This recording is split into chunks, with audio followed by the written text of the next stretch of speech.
رائے راجو ایک بہت بڑا ہندو جادوگر تھا۔ لوگ اسے اپنے جانوروں کا دودھ دیا کرتے تھے، اور اگر کوئی اسے دودھ کا نذرانہ نہ دیتا تو وہ اس کے جانوروں پر ایسا جادو کرتا کہ جانوروں کے تھنوں سے دودھ کے بجائے خون نکلنے لگتا۔ ایک دن ایک بوڑھی عورت رائے راجو کے پاس دودھ لے جا رہی تھی کہ حضرت علی حجویری رحمۃ اللہ نے اسے بلا کر فرمایا کہ یہ دودھ مجھے دے دو، اور جو اس کی قیمت بنتی ہے وہ لے لو۔ اس بوڑھی عورت نے کہا کہ ہمیں ہر حال میں یہ دودھ رائے راجو کو دینا پڑتا ہے، ورنہ ہمارے جانوروں کے تھنوں سے دودھ کے بجائے خون آنے لگتا ہے۔ اس پر حضرت علی حجویری نے مسکرا کر فرمایا، اگر تم یہ دودھ مجھے دے دو تو تمہارے جانوروں کا دودھ پہلے سے کہیں زیادہ بڑھ جائے گا۔ یہ سنتے ہی اس عورت نے آپ کو دودھ پیش کر دیا۔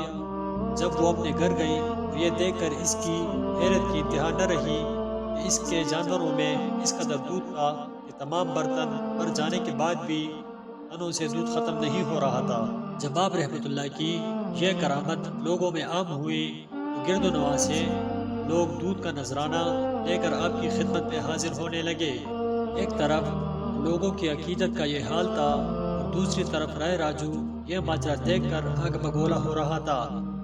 آخر کار وہ جادوگر آپ رحمۃ اللہ کی خدمت میں حاضر ہوا اور انہیں مقابلے کے لیے للکارا اور کہا کہ اگر آپ کے پاس کوئی کمال ہے تو دکھائیں۔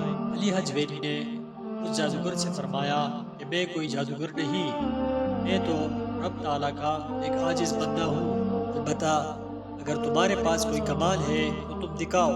یہ سنتے ہی وہ اپنے جادو کے زور پر ہوا میں اڑنے لگا۔ آپ یہ دیکھ کر مسکرائے اور اپنے جوتے ہوا میں اچھال دیے۔ جوتے رائے راجو کے ساتھ ساتھ ہوا میں اڑنے لگے۔ علی حجویری کی یہ کرامت دیکھ کر رائے راجو بہت متاثر ہوا اور نہ صرف توبہ کر کے دار اسلام میں داخل ہو گیا بلکہ آپ کے ہاتھ پر بیعت بھی کی اور آپ کی صحبت سے فیضیاب ہوا۔ حضرت علی حجویری نے اس کا نام احمد رکھا اور شیخ ہندی کا خطاب عطا فرمایا۔ شیخ ہندی کی اولاد اس وقت سے آج تک خانقاہ کی خدمت کے فرائض انجام دیتی آ رہی ہے۔